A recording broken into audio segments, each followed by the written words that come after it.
Once again at Rockfest, Wisconsin, I'm Lou Brutus. Gavin Rossdale of BUSH joins me. Great to see you again. How have you been? Hello, how are you? Good? Yeah, real good. Very good. You Thank know, one thing I've always been curious about, it's extremely hard for just the average person to keep anonymity and a sense of personal secrecy.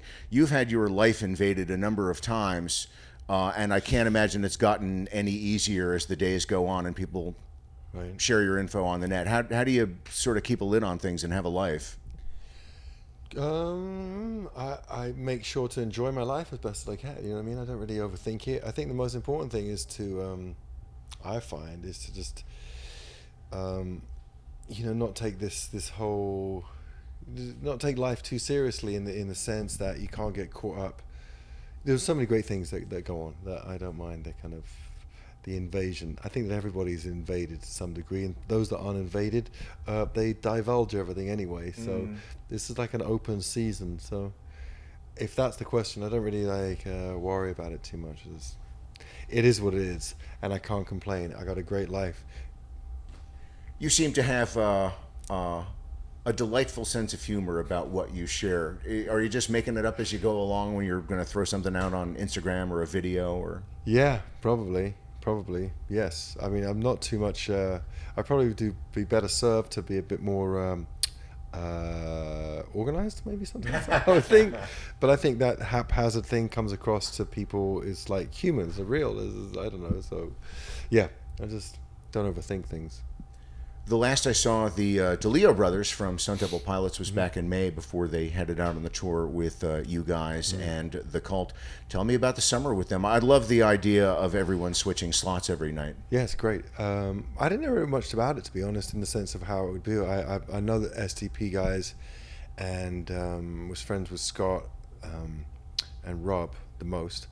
But then I've always had a healthy respect for them. You know, it's a great band, fantastic musicians, and they're great songwriters. And doing the promo stuff with Robert and with Ian, he's a sweetheart. He's a great guy. Great artist. Yeah, great artist. It just bodes really well for the summer, and I think it makes perfect sense that we all kind of trade off. And it's unusual to sort of be not in a sort of no one's in any position of power over the others, you know. It should be very equal. So it'd be an interesting sort of. It's almost like a vegan lunch, you know. It's really balanced. How do you take care of yourself, particularly on the road? You're a pretty healthy guy, and it's not always easy out here. It's easy just to pick up bugs and everything, but.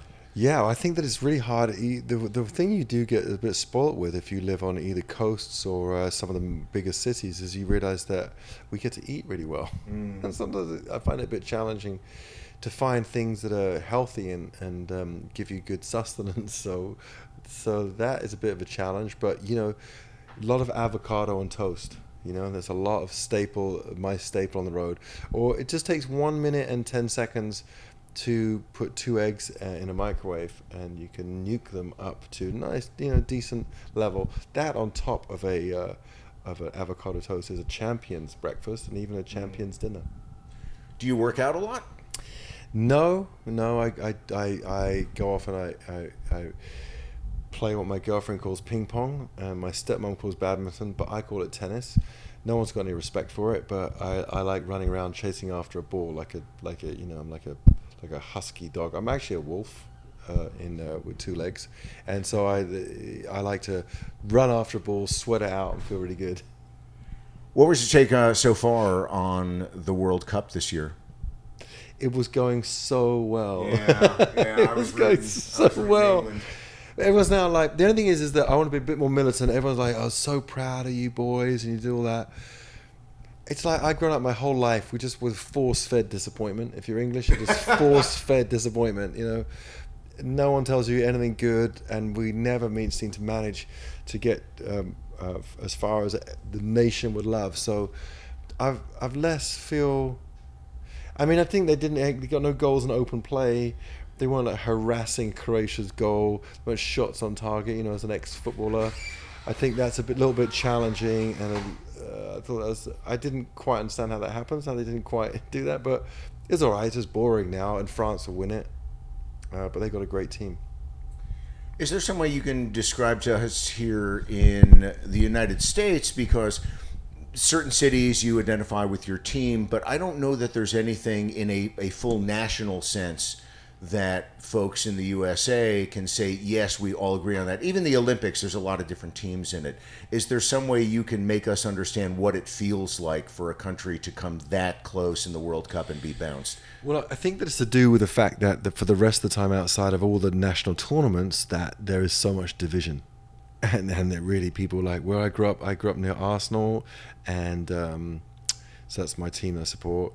And the level of like violence and anger that I grew up with, people like emotionally attached. I love playing football. I love Arsenal, but I just like good teams. I mean, I'm a bit like I just like good players. You know, it is meant to be enjoyable, and so I never quite got into the emotional thing where I want to fight someone about it. So I think that it's so extreme in the sense of that people are so proud of their teams that when we do play as a nation, that it galvanizes us.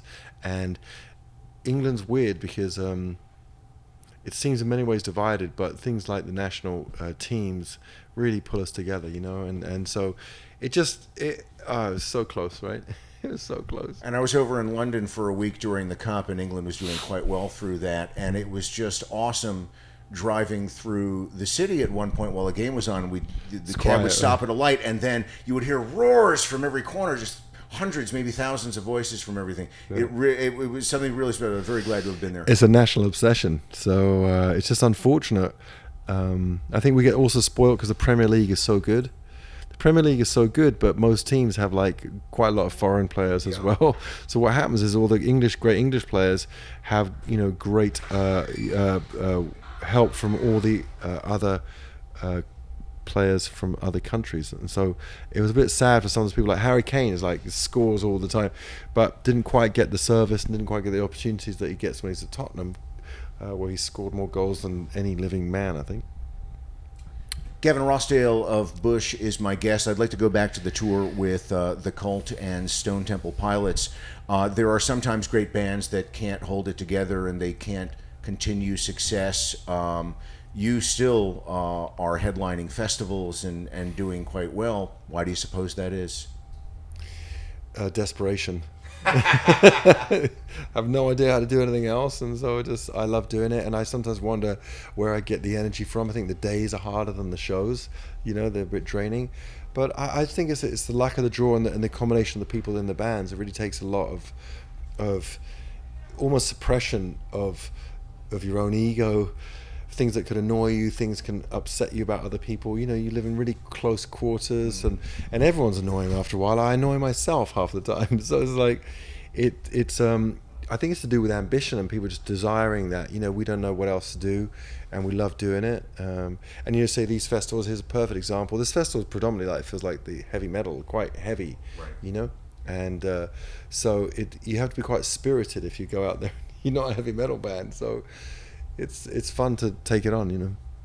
And that's one of the things I've noticed about you through the years. You guys, in some way, like Rise Against, who plays this festival last night, can go on to an alternative bill or a pop bill or a hard rock or a metal bill and can tailor the set a bit and the performance and make it work out quite well. I think that's fairly unique anymore. Mm-hmm.